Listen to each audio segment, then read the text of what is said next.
Good morning विद्यार्थी मित्रों। रसायन विज्ञान ની અંદર ચેપ્ટર નંબર 2 લેક્ચર નંબર 4 માં તમારું હાર્દિક સ્વાગત છે। આજે આપણે મહત્વનો પ્રશ્ન છેલ્લે આપણે બંને બાષ્પશીલ પ્રવાહી માટે રાઉલ્ટનો નિયમ જોઈ ગયા હતા। આજે આપણે અબાષ્પશીલ દ્રાવ્યને બાષ્પશીલ દ્રાવકમાં ઉમેરવામાં આવે तो एना माटे राउल्टनो नियम समझवानो छे। सौप्रथम छेल्ले आपणे ए पण चर्चा करी गया था कि कोई प्रवाही बाष्पशील द्रावकनी अंदर घन पदार्थ द्राव्य करवामां आवे तो जेथी करीने एनी सपाटी उपर द्रावकना अणुओनी संख्या घटे छे એટલા માટે એમાં બાષ્પ દબાણમાં ઘટાડો થાય છે। તો આ કેટલો ઘટાડો થાય એના માટેનો રાઉલ્ટનો નિયમ છે। तो राउल्टना नियम पहला सर्वप्रथम આપણે જે ચર્ચા કરી એ જ લખીશું કે અબાષ્પશીલ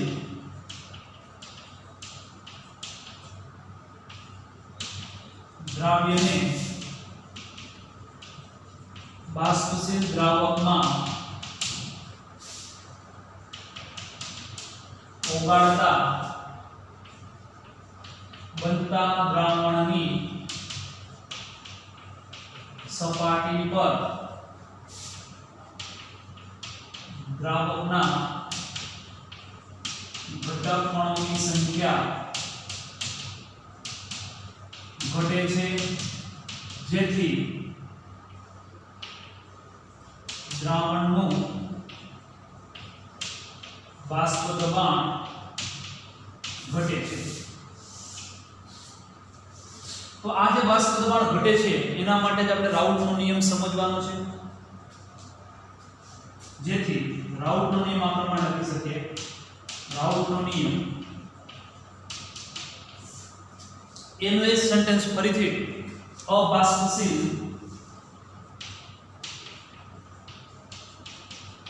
દ્રાવ્યને બાષ્પશીલ દ્રાવકમાં ઓગાળી બનતા મંદ અને આદર્શ દ્રાવણ માટે આની મર્યાદા છે। આ બંને માટે જે કામ કરી શકે મંદ અને આદર્શ દ્રાવણના બાષ્પ દબાણમાં થતો સાપેક્ષ ઘટાડો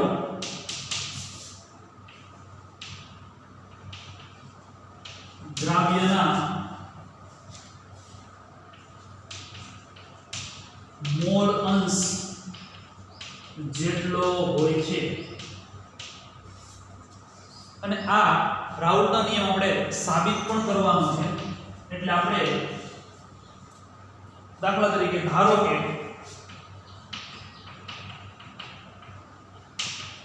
બાષ્પશીલ દ્રાવક એને હું ઘટક 1 કહું અને અબાષ્પશીલ દ્રાવ્ય એને હું ઘટક 2 કહું। એટલે ધારો કે બાષ્પશીલ દ્રાવક ઘટક 1 અને અબાષ્પશીલ દ્રાવ્ય ઘટક 2 હોય તો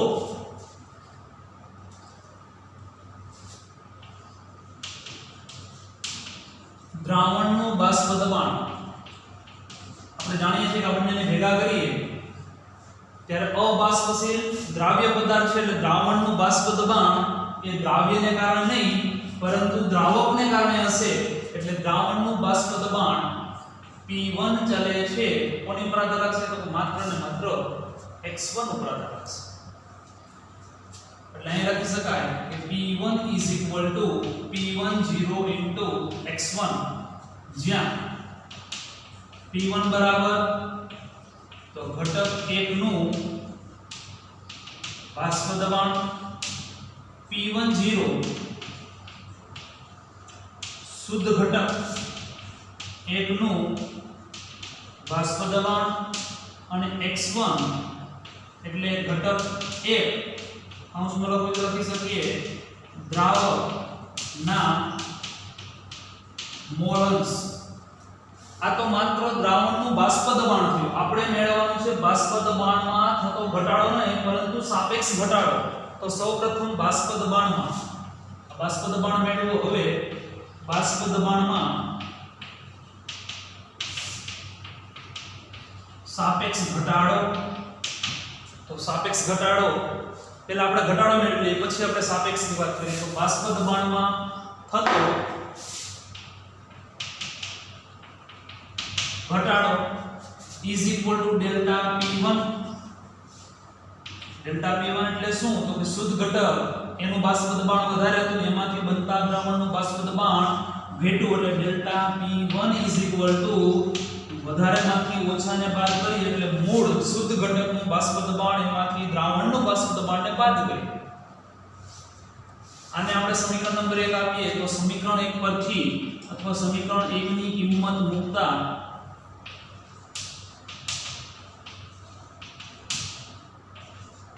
delta P1 is equal to P10 minus P10 into x1 બંનેમાંથી P10 કોમન એટલે 1 minus x1 કોના બરાબર મળશે?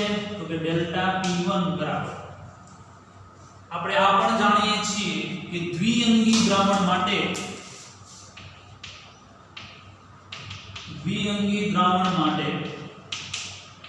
બે જ ઘટકો હોય એનો મતલબ કે x1 x2 1. તો 1 x1 અને આ બાજુ લાવીએ x2 બરાબર થશે 1 x1.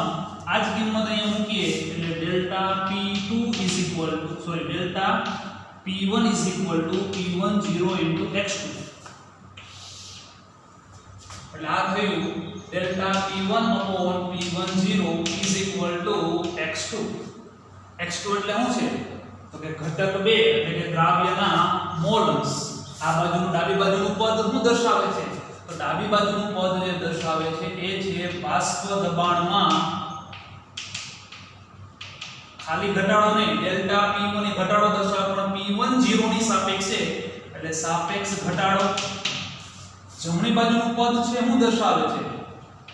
તો કે ઘટક 2 એટલે કોણ છે? તો કે દ્રાવ્યના મોલ અંશ દર્શાવે છે.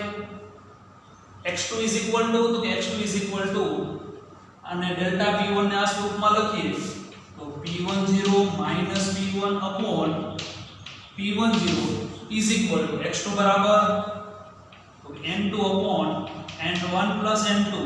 આ સમીકરણ લખી શકીએ. આ સમીકરણનો પણ આપણે ઉપયોગ કરી શકીએ અથવા આપણે વાત કરીએ પ્રમાણે મંદ દ્રાવણ કોને કહેવાય? તો કે એની અંદર ઘટક 1 એટલે કે દ્રાવકનું પ્રમાણ ખૂબ વધારે હોય દ્રાવ્યની સાપેક્ષે. એટલે મંદ દ્રાવણ માટે આપણે એવું લખી શકીએ ઘટક 1 નું પ્રમાણ ખૂબ વધારે છે કોના કરતા? ઘટક 2 કરતા. આનો મતલબ કે n1 n2 બરાબર આપણે n2 જ લખી શકીએ. તો ઉપરનું સમીકરણ P10 P1 upon P10 is equal to n2 upon ઘટક 1 નું પ્રમાણ વધારે એટલે upon n1. n એટલે શું? તો કે n એટલે દર્શાવે છે મોલ બરાબર દળના છેદમાં આણ્વીય દળ. તો એની ઉપરથી આપણે સમીકરણ લખી શકીએ P10 P1 upon P10 is equal to n2 એટલે W2 upon m2 એને ગુણ્યા છેદમાં w1 છેદનો છેદ અંશમાં એને ગુણ્યા m1. આ સમીકરણની મદદથી આપણે દાખલાઓ પણ ગણવાના થશે. આ સમીકરણ દર્શાવે છે નિયમ દર્શાવે છે કે સાપેક્ષ દબાણમાં થતો ઘટાડો એ ઘટક 2 ના મોલ અંશ જેટલો છે. આ સમીકરણનો દાખલા ગણવા માટે ઉપયોગ થશે. આ સમીકરણ અથવા આ સમીકરણનો પણ દાખલા ગણવા માટે ઉપયોગ કરી શકીએ. જ્યાં w2 એ ઘટક 2 એટલે કે દ્રાવ્યનું દળ દર્શાવે છે. m2 એટલે દ્રાવ્યનું આણ્વીય દળ. w1 એટલે દ્રાવકનું દળ અને m1 એટલે દ્રાવકનું આણ્વીય દળ દર્શાવે છે. આ રીતે રાઉટનો નિયમ લખી શકીએ. નોંધી લઈએ આપણે. ત્યારબાદ પ્રવાહી દ્રાવણો માટે આદર્શ અને બિનઆદર્શ દ્રાવણ ખૂબ જ અગત્યનો બોર્ડ માટે MCQ માં પણ ઘણા બધા પ્રશ્નો આમાંથી હોય છે. આ ઉપરાંત નીટમાં પણ આમાંથી ઘણી બધી વખત પ્રશ્નો પૂછાયેલા છે. ખૂબ જ અગત્યનું પ્રવાહી દ્રાવણ જે છે એ પ્રવાહી દ્રાવણ બે પ્રકારે વર્ણવી શકાય. એટલે આ રીતથી પ્રવાહી દ્રાવણ એની અંદર દ્રાવ્ય પદાર્થ તરીકે મોટા ભાગે ઘન પ્રવાહી અને વાયુ ઉમેરવામાં આવતા હોય છે. એટલે કે પ્રવાહીનું પ્રવાહી દ્રાવણ અથવા ઘનનું પ્રવાહીમાં દ્રાવણ અથવા વાયુનું પ્રવાહીના દ્રાવણની અંદર ત્રણની અંદર આપણે રાઉલ્ટના નિયમની ચર્ચા કરી. તો આદર્શ અને બિનઆદર્શ દ્રાવણ કોને કહેવાય? તો આવા પ્રકારના પ્રવાહી દ્રાવણની અંદર જો રાઉલ્ટના નિયમનું પાલન કરતા હોય અને જો પાલન ન કરતા એટલે એમ લખી શકીએ કે રાઉલ્ટના નિયમનું પાલન કરે તો એવા પ્રકારના દ્રાવણને આદર્શ દ્રાવણ તરીકે ઓળખી શકીએ. કોઈ પણ સંજોગો, કોઈ પણ પરિસ્થિતિમાં, કોઈ પણ સાંદ્રતાએ રાઉલ્ટના નિયમનું પાલન થતું હોય તો એવા દ્રાવણને આદર્શ દ્રાવણ કહેવાય. જો એ રાઉલ્ટના નિયમનું પાલન ન કરતા હોય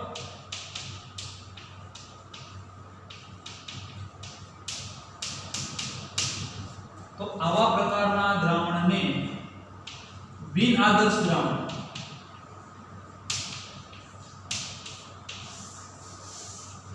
તો આપણે ખાલી માત્ર સમજવા લેવું રાઉલ્ટના નિયમનું પાલન કરે પાલન ન કરે.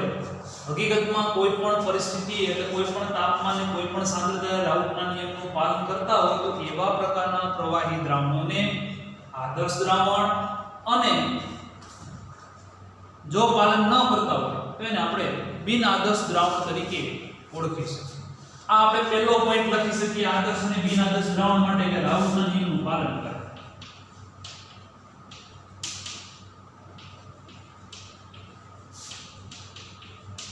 જો તફાવત સ્વરૂપે કદાચ પ્રશ્ન પૂછીએ તો પણ લખી શકાય રાઉલ્ટના નિયમનું પાલન કરે.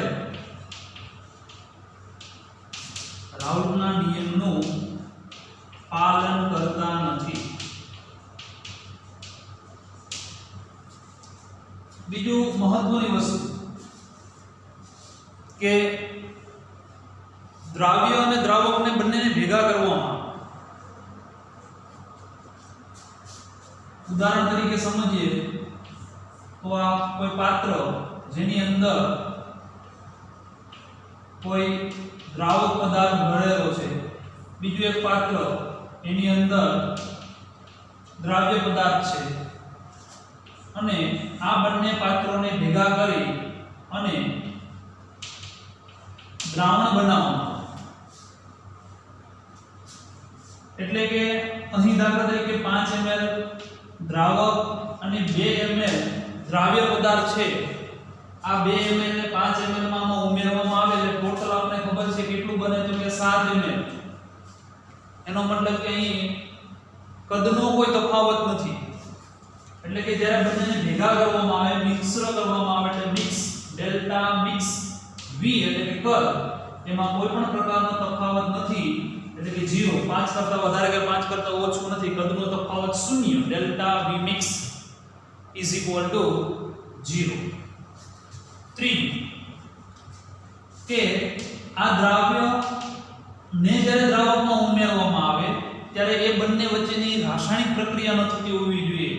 એટલે કે રાસાયણિક પ્રક્રિયા થાય તો જ ઉષ્માક્ષેપક અથવા ઉષ્મા શોષક પ્રકારની પ્રક્રિયા થશે. એનો મતલબ એમ કહી શકીએ કે બંનેને જ્યારે ભેગા કરવામાં આવશે ત્યારે delta mix H is equal to 0. એટલે કે બંનેને ભેગા કરવામાં આવે ત્યારે ઉષ્માનું શોષણ કે ઉષ્માનું ઉત્સર્જન એટલે કે ઉષ્મા શોષક કે ઉષ્માક્ષેપક પ્રકારની પ્રક્રિયા ન થતી હોય, એટલે કોઈ પણ પ્રકારની ઉષ્મા મુક્ત ન થતી હોય અથવા શોષણ ન થતું હોય તો delta H mix is equal to 0. અહીં બિનઆદર્શ દ્રાવણ માટે તો કે બિનઆદર્શ દ્રાવણ માટેના કરતા ટોટલી વિપરીત લખી શકીએ. કદનો તફાવત મળતો હશે. Delta V mix V is not equal to 0. એ જ પ્રમાણે delta mix H is not equal to 0 કદનો તફાવત મળતો હશે, અહીં એન્થાલ્પીનો પણ તફાવત મળતો હશે. કદનો તફાવત શા માટે મળતો હશે? એનું કારણ છે કે આંતરાણુએ હાઇડ્રોજન બંધ છે, અથવા વાન ડર વાલ્સ ધોરણ 11 ની અંદર ભણી જેવા કોઈ પ્રકારના આકર્ષણ બળને કારણે થોડો ઘણો કદનો ફેરફાર જોવા મળે છે. ડેલ્ટા H એ આંતરક્રિયા દરમિયાન ઉષ્માક્ષેપક અથવા ઉષ્મા શોષક પ્રકારની પ્રક્રિયાને કારણે ડેલ્ટા H ની કિંમત ધન અથવા ઋણ હશે, એટલે કે અહીં ડેલ્ટા H ની કિંમત શૂન્ય નહીં. અહીં 0 જોવા મળે છે. બંને માટેના ત્રણ મુદ્દાઓ નોંધી લીધા. ત્યારબાદ મહત્વની આંતરક્રિયાની વાત કરીએ. દાખલા તરીકે આ દ્રાવક છે એને હું ઘટક A કહું, દ્રાવ્ય પદાર્થને ઘટક B કહું, તો આ પાત્રની અંદર જે આંતરક્રિયા હશે એ આંતરક્રિયા માત્ર ને માત્ર ઘટક A વચ્ચેની આંતરક્રિયાઓ હશે, કારણ કે એની અંદર બીજા કોઈ ઘટકો છે જ નહીં. ઉદાહરણ તરીકે હું અહીંયા પાણી લઉં તો આની અંદર પાણીના અણુઓ વચ્ચેની જ આંતરક્રિયાઓ હશે. અહીંયા દાખલા તરીકે હું આલ્કોહોલ લેતો હોય તો આની અંદર આ પાત્રની અંદર ખાલી માત્ર ને માત્ર આલ્કોહોલ અથવા કોઈ પણ ઘટક B છે તો BB વચ્ચેની જ આંતરક્રિયાઓ હશે. હવે આ બંનેને જ્યારે ભેગા કરી અને દ્રાવણ તૈયાર કરવામાં આવે છે ત્યારે એક આ બંને વચ્ચેની આંતરક્રિયા એટલે કે A વચ્ચેની આંતરક્રિયા તો હશે જ, BB વચ્ચેની આંતરક્રિયા પણ હશે, કારણ કે બંને ભેગા કર્યા એટલા માટે. આ ઉપરાંત દ્રાવ્ય અને દ્રાવક વચ્ચેની એક નવી આંતરક્રિયા ઉદ્ભવે છે જેને આપણે AB પ્રકારની આંતરક્રિયાઓ તરીકે ઓળખીએ. ફરીથી સમજીએ. દ્રાવકની અંદર માત્ર ને માત્ર આ પ્રકારની આંતરક્રિયા હશે, દ્રાવ્ય પદાર્થની અંદર આ પ્રકારની આંતરક્રિયા હશે, જ્યારે દ્રાવણની અંદર એ આંતરક્રિયાઓ તો હશે, ઉપરાંત એક નવી આંતરક્રિયા ઉદ્ભવે છે જે A અને B વચ્ચેની આંતરક્રિયા છે. આદર્શ દ્રાવણની અંદર A વચ્ચેની આંતરક્રિયા, BB વચ્ચેની આંતરક્રિયા અને A અને B વચ્ચેની આંતરક્રિયા ત્રણેયના મૂલ્યો જો સમાન હોય એટલે સમાન પ્રકારની આંતરક્રિયાઓ હશે તો એવા પ્રકારના દ્રાવણને આદર્શ દ્રાવણ તરીકે ઓળખી શકીએ. જ્યારે બિન આદર્શ દ્રાવણની અંદર ખાસ સમજવા જેવું છે કે A પ્રકારની આંતરક્રિયા, BB પ્રકારની આંતરક્રિયા અને A અને B વચ્ચેની આંતરક્રિયા એ સમાન ન હોય તો એવા પ્રકારના દ્રાવણને બિન આદર્શ દ્રાવણ કહેવાય. અહીં ખાસ ઉદાહરણ સમજીએ. પહેલા આદર્શ દ્રાવણની થોડી ચર્ચા કરી લઈએ અને ઉદાહરણની વાત કરીએ તો ઉદાહરણ તરીકે નોર્મલ હેક્સેન, એની સાથે નોર્મલ હેપ્ટેન, પહેલું ઉદાહરણ. બીજું ઉદાહરણ બ્રોમોમિથેન, બ્રોમોઇથેન અને ક્લોરોઇથેન. આ ઉપરાંત બેન્ઝીન અને ટોલ્યુઇન. ઉદાહરણ ઉપરથી સ્પષ્ટ છે કે બંને દ્રાવ્ય અને દ્રાવક બંને પ્રકારના ઘટકો લગભગ સમાન હોય એવું લાગે. હેક્સેન અને હેપ્ટેન 6 કાર્બન વાળો આલ્કેન અને 7 કાર્બન વાળો આલ્કેન, હેક્સેન અને હેપ્ટેન. ઇથેન છે બંને, ક્લોરો અને બ્રોમોઇથેન. બેન્ઝીન અને ટોલ્યુઇન, બેન્ઝીન ઉપર CH3 એટલે ટોલ્યુઇન. એટલે આવા પ્રકારની અંદર આ પ્રકારની આંતરક્રિયાઓ સમાન હશે અને આ ઉપરાંત કદનો તફાવત અને ઉષ્માનો ફેરફાર પણ થતો નથી. એટલા માટે આવા પ્રકારના દ્રાવણો એ આદર્શ દ્રાવણ તરીકે વર્તે છે. બિન આદર્શ દ્રાવણની અંદર તો કે બિન આદર્શ દ્રાવણની અંદર આ આંતરક્રિયાઓ સમાન નથી. તો એનો મતલબ એમ કહી શકાય કે A પ્રકારની અને BB પ્રકારની જે આંતરક્રિયાઓ હશે, આ બંને જે આંતરક્રિયાઓ છે A પ્રકારની અને BB પ્રકારની આંતરક્રિયા અને બંનેને ભેગા કરતા એક નવી જે આંતરક્રિયા ઉદ્ભવે છે AB પ્રકાર, એ આંતરક્રિયાઓમાં વિચલન હશે એટલે કે તફાવત હશે, જેને કારણે બિન આદર્શ દ્રાવણની અંદર બે પ્રકારના વિચલન આપણા અભ્યાસક્રમમાં સમજવાના છે. એકનું નામ છે ધન વિચલન અને બીજું ઋણ વિચલન.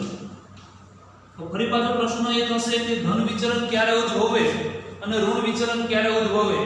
તો જ્યારે બંને ઘટકો અલગ અલગ હશે, એટલે કે દ્રાવ્ય અને દ્રાવક અલગ અલગ હશે, એમની વચ્ચેની જે આંતરક્રિયાઓ છે A અને B પ્રકારની આંતરક્રિયાઓ, એ આંતરક્રિયાનું મૂલ્ય એનાથી બનતા દ્રાવણની આંતરક્રિયાના મૂલ્ય કરતાં વધારે હોય.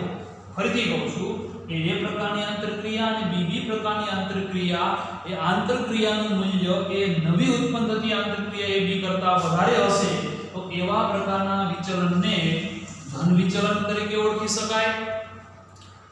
ઋણ વિચલન તો કે A પ્રકારની આંતરક્રિયા અને B પ્રકારની આંતરક્રિયા એ ઉદ્ભવતી નવી આંતરક્રિયા કરતાં ઓછું, એટલે આ આંતરક્રિયાનું મૂલ્ય આના કરતાં ઓછું હશે તો એવા પ્રકારના વિચલનને ઋણ વિચલન તરીકે ઓળખી શકીએ. થોડું વ્યવસ્થિત લખીએ આપણે, એટલું નોંધી લઈએ, એના પછી આગળ લખીએ. માત્ર બીના 10 દ્રાવણની ચર્ચા કરીએ તો બે પ્રકારના વિચલન આપણે અહીં સુધી પહોંચ્યા હતા, ધન વિચલન અને ઋણ વિચલન. ધન વિચલનની અંદર A પ્રકારની અને B પ્રકારની આંતરક્રિયા એટલે આંતરાણવીય બળો નું મૂલ્ય AB કરતાં વધારે હોય, અહીંયા ઓછું હોય. ધન વિચલનની અંદર જે બંને બાષ્પશીલ પ્રવાહી માટેનો જે આપણે ગ્રાફ જોઈ ગયા હતા એ સમજીએ. તો બાષ્પશીલ પ્રવાહી માટેનો ગ્રાફ આપણે આવો જોઈએ.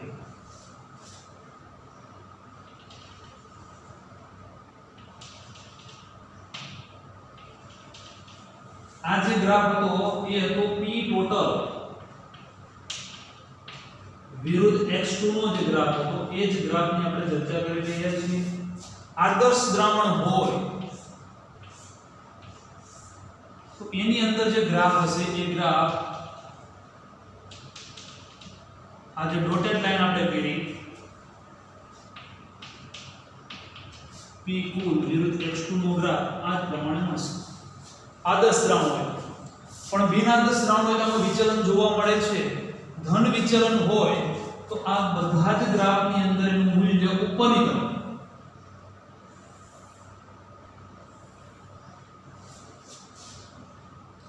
આ ઉપરાંત ધન વિચલન માટે ખૂબ જ અગત્યના પોઈન્ટ કે ડેલ્ટા મિક્સ V ની કિંમત 0 કરતા વધારે હશે. એ જ રીતે ડેલ્ટા મિક્સ H ની કિંમત પણ ધન હશે. અહીં ઋણ વિચલનની અંદર તો ઋણ વિચલન એટલે આ ગ્રાફમાં મૂલ્ય નીચેની તરફ જોવા મળતું હોય, આવા પ્રકારનો ગ્રાફ મળતો હોય તો ઋણ વિચલન દર્શાવે છે. ત્યાં પણ ડેલ્ટા મિક્સ V ની કિંમત ઋણ અને ડેલ્ટા મિક્સ H ની કિંમત એ ઋણ વિચલન દરમિયાન જોવા મળશે. ખાસ મહત્વના ધન વિચલન અને ઋણ વિચલનના ઉદાહરણો પરથી સમજીએ તો ધન વિચલન માટેનું ઉદાહરણ છે ઇથેનોલ પ્લસ એસીટોન. ઉદાહરણ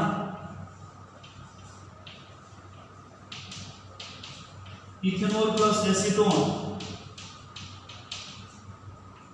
બીજું ઉદાહરણ છે CH2 plus acetone, carbon disulphide plus acetone. જ્યારે ઋણ વિચલનના ઉદાહરણ છે chloroform plus acetone.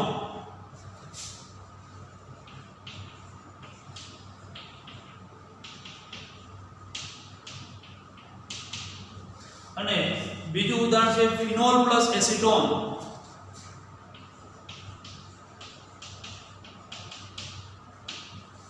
Phenol plus acetone ની સોરી એનિલિન. અહીં થોડુંક સમજીએ તો વધારે ખ્યાલ આવશે કે શા માટે ઇથેનોલ હશે અને એસીટોન હશે. તો ઇથેનોલ એટલે C2H5OH. સેમ એ પ્રમાણે બીજું અણુ પણ C2H5OH. આ બંને વચ્ચે હાઇડ્રોજન બંધને કારણે આંતરાણવીય આકર્ષણ બળ એટલે એ પ્રકારની આંતરક્રિયા હશે. આની વાત કરી. એસીટોનની અંદર તો એસીટોનની અંદર પણ સેમ એક પ્રકારની આંતરક્રિયાઓ જોવા મળશે. CH3 C double bond O, CH3 C double bond O, C double bond O, CH3 CH3. આની પર આંશિક ઋણ વિજભાર, આની પર આંશિક ધન વિજભાર, ધ્રુવીય પ્રકારનું આકર્ષણ હશે. જ્યારે આપણને ભેગા કરવામાં આવે છે ત્યારે આ આંતરક્રિયા ડિસ્ટર્બ થશે. એટલે નવી આ બંને વચ્ચેની આંતરક્રિયા છે એનું મૂલ્ય ઓછું મૂળ આંતરક્રિયા, જેથી કરીને ધન વિચલન જોવા મળે છે। અહીં આની અંદર ઉદાહરણ સમજીએ તો કે ક્લોરોફોર્મ ની અંદર જે આંતરક્રિયા થતી હશે ને એસિટોન માં જે આંતરક્રિયા થતી હશે એનું મૂલ્ય ઓછું હશે, પણ જ્યારે બંનેને ભેગા કરવામાં આવે છે ત્યારે એની વચ્ચે ઉદ્ભવતી આંતરક્રિયા, નવી આંતરક્રિયા, એની અંદર આકર્ષણ બળનું મૂલ્ય Cl Cl અને Cl, અહીં હાઇડ્રોજન બંધ નિર્માણને કારણે આકર્ષણ બળ વધે છે, એટલે AB પ્રકારનું આંતરણવીય આકર્ષણ બળ અથવા આંતરક્રિયાનું મૂલ્ય વધે છે મૂળ કરતાં, એટલા માટે ઋણ વિચલન જોવા મળે છે।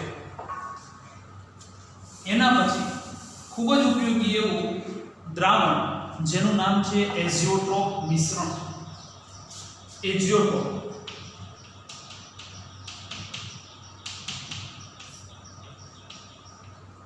મિશ્રણ અથવા એઝિયોટ્રોપ દ્રાવણ। તો પહેલા પ્રશ્ન થશે એઝિયોટ્રોપ દ્રાવણ કોને કહેવાય? તેની વ્યાખ્યા પ્રમાણે આપી શકીએ એવા પ્રકારનું દ્વિઅંગી દ્રાવણ કે જેની અંદર પ્રવાહી અને બાષ્પ અવસ્થાના સંઘટન સરખા હોય, અચળ તાપમાને ઉકળે, જેથી કરીને એવા બંને ઘટકોને, એ દ્વિઅંગીના બંને ઘટકોને નિસ્યંદન જેવી પદ્ધતિ દ્વારા અલગ પાડી શકાય નહીં। ઉદાહરણ તરીકે R સ્પિરિટ 95% ઇથેનોલનું દ્રાવણ, આની અંદર 95% ઇથેનોલ અને 5% H2O આ એઝિયોટ્રોપ મિશ્રણ છે। એટલે પ્રવાહી અવસ્થા અને બાષ્પ અવસ્થાના સંઘટનો એક સમાન હશે, અચળ તાપમાને બંને ઘટકો ઉકળે છે, જેથી કરીને નિસ્યંદન પદ્ધતિ દ્વારા પાણી અને ઇથેનોલના દ્રાવણને અલગ પાડી શકાતું નથી। આવા પ્રકારના દ્રાવણને એઝિયોટ્રોપ દ્રાવણ અથવા એઝિયોટ્રોપ મિશ્રણ તરીકે ઓળખી શકાય। આ એક ઉદાહરણ। બીજું ઉદાહરણ છે 68% HNO3 નાઇટ્રિક એસિડ, જેની અંદર 68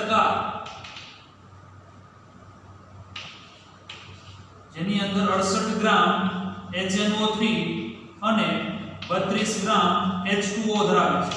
આ બંનેનું મિશ્રણ, બંને સાથે પ્રવાહી અને બાષ્પ અવસ્થાની અંદર સંઘટનો સમાન છે, નિસ્યંદન પદ્ધતિ દ્વારા બંને ઘટકોને અલગ પાડી શકાતા નથી। હવે જેની અંદર ધન વિચલન છે એની અંદર અને ઋણ વિચલન છે એની અંદર એઝિયોટ્રોપના મિશ્રણના આ જે બંને પ્રકારના દ્રાવણો હોય છે, એક છે નિમ્નતમ એઝિયોટ્રોપ અને બીજું છે મહત્તમ એઝિયોટ્રોપ। એટલે આ બંને દ્રાવણમાંથી જે ધન વિચલન ધરાવતું હશે એવા પ્રકારના એઝિયોટ્રોપ દ્રાવણને નિમ્નતમ એઝિયોટ્રોપ મિશ્રણ તરીકે ઓળખવામાં આવે છે। એઝિયોટ્રોપ મિશ્રણ ઉદાહરણ તરીકે 95% ઇથેનોલનું દ્રાવણ કે જે નિમ્નતમ એઝિયોટ્રોપ મિશ્રણ છે એની અંદર ધન વિચલન જોવા મળે છે। જે એઝિયોટ્રોપ મિશ્રણ ઋણ વિચલન ધરાવતા હશે એવા પ્રકારના દ્રાવણને મહત્તમ એઝિયોટ્રોપ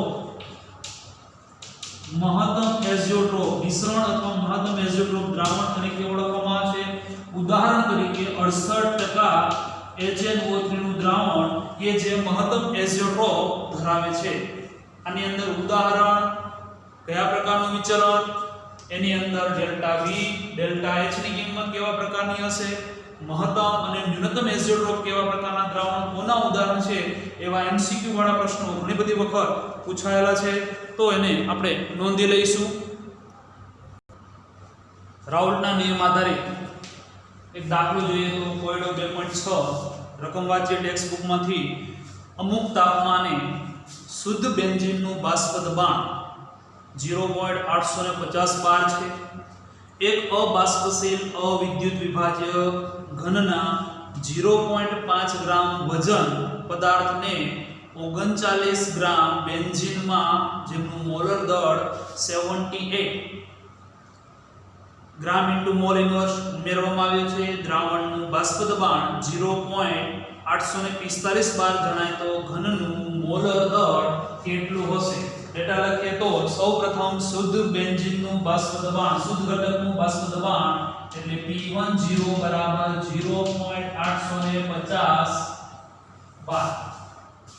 આગળ લખેલું છે અવિદ્યુત વિભાજ્ય ઘનનું દળ એટલે અબાષ્પશીલ છે જેને આપણે 2 નંબર આપીએ એટલે W2 = 5 ગ્રામ 0.5 ગ્રામ આપેલું છે. બેન્ઝીનમાં ઓગાળવામાં આવે છે W1 બરાબર 39 ગ્રામ. એના માટે M1 ની કિંમત કૌંસમાં આપેલી છે 78 ગ્રામ ઇન્ટુ મોલ ઇન્વર્સ અને બનતા દ્રાવણનું બાષ્પ દબાણ P1 બરાબર 0.845 બાર M2 આપણે મેળવવાના છે. અબાષ્પશીલ દ્રાવ્યને બાષ્પશીલ દ્રાવકમાં ઓગાળવામાં આવે તો એના માટે જે રાઉલ્ટનો નિયમ છે એ નિયમનો ઉપયોગ કરીએ તો P10 - P1 P10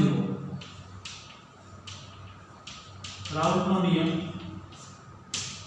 is equal two અહીં W1 અને W2 ની ચર્ચા છે એટલે આપણે એ જ કિંમત મૂકશું W2 M2 એને ગુણ્યા W1 M1 બોલાય અપોન પણ છેદનો છેદ અંશમાં કિંમત મૂકીએ.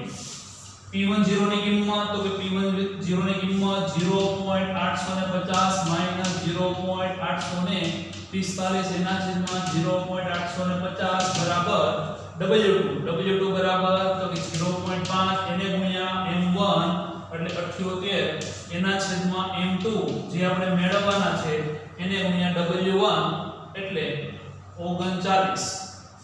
M2 ને સૂત્રનો કરતા બનાવીએ આ બંનેનો તફાવત 0.005 એના છેદમાં 0.850 0.5 ગુણ્યા 78 M2 એને ગુણ્યા 39 M2 ને સૂત્રનો કરતા બનાવીએ એટલે M2 સામેની તરફ જશે આ બંને છેદમાં હશે અને આ ગુણાંકમાં એટલે 0.5 ગુણ્યા 78 ગુણ્યા 0.850 એના છેદમાં 0.005 ગુણ્યા 39 ગુણાકાર ભાગાકાર કરવામાં આવશે તો જવાબ મળે છે 170 M2 એટલે આણ્વિક દળ જેનું એકમ લખી શકાય ગ્રામ ઇન્ટુ મોલ ઇન્વર્સ. તો દાખલો બધા નોંધી લઈશું.